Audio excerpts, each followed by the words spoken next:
Big ബോസിൽ പോകാൻ വേണ്ടി സ്ത്രീകൾ ഫേമസ് ആവാൻ വേണ്ടിയിട്ട് സവാദിനെ യൂസ് ചെയ്യുന്നതാണോ സാർ ഇപ്പോൾ പറയുന്നത്? തീർച്ചയായിട്ടും അങ്ങനെയാണ് അന്ന് ഞങ്ങൾ കണ്ടത്. CCTV ഫൂട്ടേജും ബാക്കിയുള്ള സാഹചര്യ തെളിവുകളും എല്ലാം കൂടി നോക്കിയപ്പോഴാണ് എന്തോ ഒരു വലിയൊരു സംഭവം ഇതാ കാണിക്കുകയാണെന്ന് പറഞ്ഞിട്ടാണ് സവാദിന്റെ ഇത് കാണിക്കുന്നത്. സാറേ അത് വലിയ സംഭവമല്ലേ?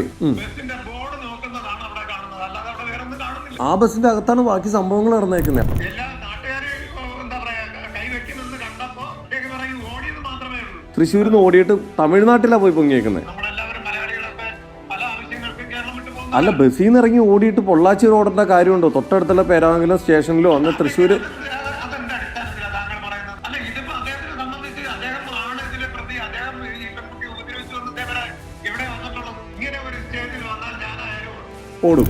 അന്ന് ഈ പെൺകുട്ടി പറഞ്ഞതെന്ന് പറഞ്ഞാൽ ഏത് വിധേനയും അവനെ ജയിലിലാക്കുമെന്നാണ് പറഞ്ഞത്. അന്ന് മാലയിട്ട് സ്വീകരിച്ചത് അതൊരു തെറ്റായി പോയി എന്നൊരു തോന്നൽ സാറിന് ഇപ്പൊ വന്നിട്ടുണ്ടോ? 100% കറക്റ്റ് ആയിരുന്നു ആണ് ചെയ്തത്. ചെയ്തത് ശരിയാണ്.